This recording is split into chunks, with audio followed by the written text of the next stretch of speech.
আসসালামু আলাইকুম। বিবিসি আন্তর্জাতিক নিউজে আপনাকে স্বাগতম। ইরান, ইসরায়েল, হিজবুল্লাহ, হামাস ভয়ানক যুদ্ধ চলছে, জানিয়ে দিব আমাদের হাতে আসা গুরুত্বপূর্ণ আপডেট আন্তর্জাতিক সংবাদ। ইহুদিবাদী ইসরায়েল এবার এতটাই নৃশংস হয়ে উঠেছে, তারা যেভাবে নিজেদের শক্তিশালী মনে করছে শুধুমাত্র আমেরিকার বাড়াবাড়ির জন্যই নেতানিয়াহু যেন এবার ধরাকে সরাজ্ঞান করতে শুরু করেছেন। এবার ইসরায়েলের মধ্যে আজানি নিষেধাজ্ঞা, ইসলাম ও খ্রিস্টান ধর্মের বিরুদ্ধে লড়াইয়ে নেমেছে ইসরায়েল। ইহুদিবাদী ইসরায়েল এবার খ্রিস্টান এবং ইসলাম ধর্মের উপরে প্রকাশ্যে লড়াইয়ে নেমেছে। সবথেকে বড় ভুলটি যেন এবার করতে চলেছে এই ইহুদিবাদী দেশটি। নেতানিয়াহুর বাড়াবাড়ি তাকে যে চূড়ান্ত পতনের দিকেই নিয়ে যাচ্ছে, এ বিষয়ে তিনি যেন কালক্রমেই উদাসীন হয়ে পড়ছেন। এই ধর্মযুদ্ধ যে নেতানিয়াহুর কত বড় সর্বনাশ ডেকে আনতে পারে, এবার সেটা হাড়ে হাড়ে বুঝতে পারবে এই কঠোর জালিম ইহুদিপন্থী নেতা। থাকছে এ নিয়ে একটি বিশেষ প্রতিবেদন, তাই অনুরোধ থাকবে ভিডিওটি শেষ পর্যন্ত দেখতে থাকুন। এদিকে এবার হামলা সত্ত্বেও ইসরায়েল হিজবুল্লাহ যুদ্ধবিরতির চুক্তি বহাল, মন্তব্য মার্কিন পররাষ্ট্রমন্ত্রী অ্যান্টনি ব্লিংকেন। আরো জানিয়ে দিব অস্ট্রেলিয়ায় ইহুদি বিদ্বেষ বেড়ে গেছে প্রায় ৩১৬%। বিশ্বজুড়ে আর কোথাও ঠাঁই হচ্ছে না এই জালিম গোষ্ঠীটির। আরো জানিয়ে দিব ভিয়েতনামে বিস্ফোরণে ১২ সেনা নিহত। এদিকে ইউক্রেন যুদ্ধের শীতকালকে একটি অস্ত্র হিসেবে ব্যবহার করছে রাশিয়া, ন্যাটো প্রধানের চাঞ্চল্যকর হুঁশিয়ারি। এবং সর্বশেষ জানিয়ে দিব অ্যামনেস্টি ইন্টারন্যাশনালের প্রতিবেদন, ইসরায়েল গাজায় গণহত্যা করছে, এই গণহত্যা দ্রুত বন্ধ করতে হবে এবং নেতানিয়াহু সহ তার ৩০ মন্ত্রীকে যে কোনো মূল্যে গ্রেফতার করতেই হবে। দর্শক, যুদ্ধের এমন একটি পর্যায়ে সেবার পৌঁছেছে যেখানে নেতানিয়াহুকে আর ভালো চোখে দেখতে পারছে না গোটা ইউরোপ সহ পশ্চিমা বিশ্ব, এমনকি এশিয়া আফ্রিকার মধ্যে থেকেও ব্যাপক লাঞ্ছনার শিকার হচ্ছে এই কঠোরপন্থী নেতা।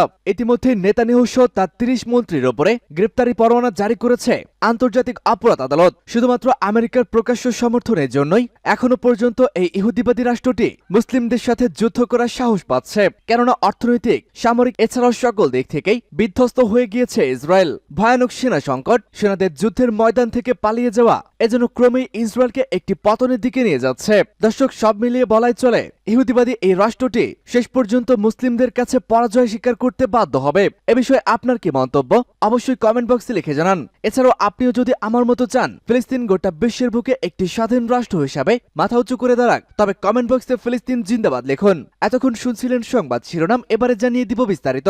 অনুরোধ থাকবে আমাদের ভিডিওটিতে একটি লাইক দিন এবং আপনি যদি আমাদের চ্যানেলে নতুন হয়ে থাকেন তবে চ্যানেলটি সাবস্ক্রাইব করে পাশে থাকা বেল আইকনটি বাজিয়ে দিন, যেন আমাদের দেওয়া সকল গুরুত্বপূর্ণ আপডেট সংবাদগুলো আপনি সবার আগে পেতে পারেন। এবারে আজানের বিরুদ্ধে নিষেধাজ্ঞা, ইসলাম ও খ্রিস্টান ধর্মের বিরুদ্ধে লড়াই নেমেছে ইসরায়েল। যুক্তরাষ্ট্রের সবচেয়ে বড় মুসলিম নাগরিক অধিকার সংস্থা council on American Islamic relation অধিকৃত ফিলিস্তিনি ভূখণ্ড অর্থাৎ ইসরায়েলের মসজিদগুলো থেকে আজান প্রচারের উপরে নিষেধাজ্ঞা আরোপ এবং লাউড স্পিকার বাজেয়াপ্ত করার তীব্র নিন্দা জানিয়েছে। তারা এটিকে পবিত্র ইসলাম ধর্মের বিরুদ্ধে ইহুদিবাদী ইসরায়েলের প্রকাশ্য যুদ্ধ ঘোষণা হিসাবে বিবেচনা করছেন। সম্প্রতি দখলদার ইসরায়েলের উগ্র ডানপন্থী মন্ত্রী ইতামার বেন গাভির ইহুদিবাদী ইসরায়েলের সেনাবাহিনী বলেছে তারা যেন ইসরায়েলি ভূখণ্ডে অবস্থিত মসজিদগুলো থেকে আজান প্রচারে বাধা দেয়। ইসরায়েলের এই চরমপন্থী মন্ত্রীর নির্দেশ অনুযায়ী ইহুদিবাদী সামরিক বাহিনী মসজিদে প্রবেশের অনুমতি পেয়েছে এবং আজান দেওয়ার জন্য ব্যবহৃত লাউড স্পিকার সহ অন্যান্য সরঞ্জামগুলোকে বাজেয়াপ্ত করার ক্ষমতা পেয়েছে।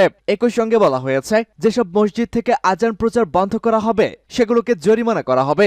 সাবেস্তান বার্তা সংস্থার উদ্ধৃতি দিয়ে পাসপোর্টে জানায় কাউন্সিল অন আমেরিকান ইসলামিক রিলেশনসের নির্বাহী পরিচালক নিহাদ আওয়াদ বলেছেন, ফিলিস্তিনি সংস্কৃতিকে মুছে ফেলার জন্য দখলদার ইসরায়েল গত কয়েক দশক ধরেই যে অপচেষ্টা চালাচ্ছে তার অংশ হিসেবে মসজিদ, গির্জা ও সাংস্কৃতিক স্থানের উপরে হামলা করা হচ্ছে এবং পবিত্র ধর্মগ্রন্থ ও সনদের অবমাননা করা হচ্ছে। নিহাদ আদওয়ান আরো বলেছেন, ইসলাম এবং খ্রিস্টান ধর্মের বিরুদ্ধে লড়াইয়ে নেমেছে ইসরায়েল। এর মাধ্যমে তারা ফিলিস্তিনি জাতিকে নিধন করতে চান এবং কাউন্সিল অন আমেরিকান ইসলামিক রিলেশনসের নির্বাহী পরিচালক বলেছেন, ইসরায়েলের প্রতি মার্কিন প্রেসিডেন্ট জো বাইডেনের সমর্থন ধর্মীয় স্বাধীনতা লঙ্ঘন করার জন্য দখলদারকে আরো সাহসী করে তুলেছে। তিনি মুসলিম সংখ্যাগরিষ্ঠ দেশগুলোকে তা বন্ধে পদক্ষেপ নেওয়ার আহ্বান জানিয়েছেন।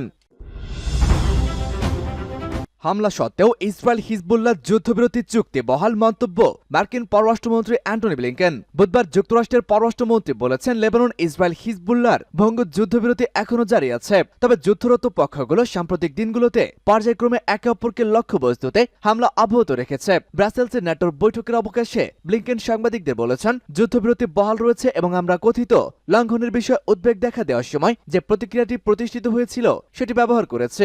ইসরায়েল ও হিজবুল্লাহ উভয় 14 মাসের লড়াইয়ের অবসানের লক্ষ্যে গত এক সপ্তাহ আগে করা যুদ্ধবিরতির লঙ্ঘনের জন্য একে অপরকে অভিযুক্ত করেছে।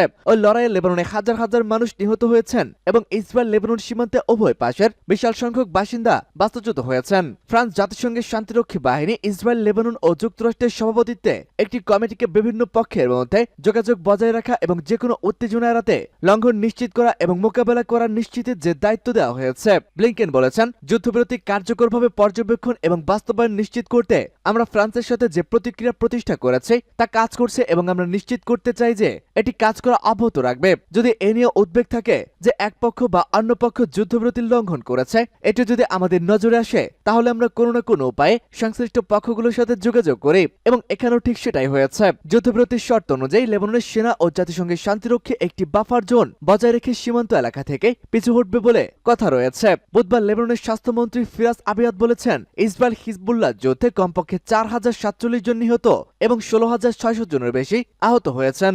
আবিয়াদ বলেছেন, বেশিরভাগ হতাহতের ঘটনা প্রায় 15 সেপ্টেম্বর পরে ঘটেছে এবং নিহতের প্রকৃত সংখ্যা আরো বেশি বলে ধারণা করা হচ্ছে। প্রসঙ্গত, গতকাল লেবাননের নতুন হামলা চালিয়েছে ইসরায়েল। অস্ট্রেলিয়ায় ইহুদি বিদ্বেষ বেড়েছে প্রায় 316%। চলমান গাজা যুদ্ধ শুরু হওয়ার পর থেকে অস্ট্রেলিয়ার ইহুদি বিরোধী ঘটনা পূর্ববর্তী 12 মাসের সময় তুলনায় 316% বেড়েছে। অস্ট্রেলিয়ায় ইহুদিদের একটি নির্বাহী পরিষদের প্রতিবেদনে এই দাবিটি করা হয়েছে। রোববার প্রকাশিত প্রতিবেদনে ইসিজে জানিয়েছে, গত 1 অক্টোবর 2023 থেকে 30 সেপ্টেম্বর 2024 পর্যন্ত সময়ে 262টি ইহুদি বিরোধী ঘটনা ঘটেছে। ঘটনায় ইহুদি সংস্থাগুলো এই তথ্য নিশ্চিত করেছে। তারা আরও জানিয়েছে, অথচ 2023 সালের পূর্ববর্তী 12 মাসে 495টি ইহুদি বিরোধী ঘটনা ঘটেছে। ইসিজের প্রতিবেদন অনুসারে অস্ট্রেলিয়ায় বছরে 65% ইহুদি বিরোধী শারীরিক আক্রমণ ঘটেছে, যার মধ্যে 44 বছর বয়সী একজন ইহুদি লোক ছিল। তাকে ইহুদি কুকুর বলে উত্ত্যক্ত করা হতো। 28 অক্টোবর 2023 সিডনি পার্কে 3 জন লোক তাকে পিটিয়ে আহত করেছিলেন। এই ঘটনায় তার 2 চোখ কালো হয়ে গেছে। এছাড়া তার মেরুদণ্ডে 4টি ফ্র্যাকচার রয়েছে। পরে তাকে স্থানীয় হাসপাতালে ভর্তি করা হয়। অন্য আরেকজন ইহুদি ছিল, তাকে স্থানীয়রা নোংরা ইহুদি বলে রাগিয়ে তুলত। তাকেও এভাবে পিটিয়ে আহত করা হয়েছিল। সূত্র জেরুজালেম পোস্ট। ভিয়েতনামে বিস্ফোরণে 12 সেনা নিহত। ভিয়েতনামের দক্ষিণাঞ্চলে প্রশিক্ষণ চলাকালে বিস্ফোরণে প্রায় 12 সেনা নিহত হয়েছেন। গত সোমবার রাতে দেশটির ডাংনাই প্রদেশের 7ম সামরিক অঞ্চলে সামরিক একটি শুটিং রেঞ্জে এই বিস্ফোরণের ঘটনা ঘটেছে। বুধবার রাতে দেশটির রাষ্ট্রায়ত্ত ভিয়েতনাম বার্তা সংস্থা এই তথ্য নিশ্চিত করেছে। প্রতিবেদনে জানা যায়, সেনারা বিস্ফোরক পদার্থ বহন করার সময় সেখানে বজ্রপাত আঘাত হানে। এর ফলে বিস্ফোরণ ঘটেছে। নিহতদের অধিকাংশের লাশ পাওয়া গেছে। যারা নিখোঁজ রয়েছেন তাদের সন্ধানের তল্লাশি চালানো হচ্ছে। প্রতিবেদনে দেওয়া উদ্ধৃতিতে ভিয়েতনামের প্রতিরক্ষা মন্ত্রণালয় জানায়, এটি সামরিক ইউনিট, স্বজন, বন্ধু ও টিমমেটদের জন্য একটি অপূরণীয় ক্ষতি। রাষ্ট্রায়ত্ত সংবাদ মাধ্যম নানডানের প্রতিবেদনে জানা যায়, যুদ্ধের মহড়া শুরু উপলক্ষে প্রতিরক্ষামন্ত্রী ফাং ডাংগিয়াং বক্তৃতা দেওয়ার 1-2 দিন পরে এই দুর্ঘটনাটি ঘটেছে। সরকারি ভিয়েতনাম নিউজ এজেন্সি জানায়, প্রতিরক্ষামন্ত্রী ঘটনায় দ্রুত তদন্তের নির্দেশ দিয়েছেন।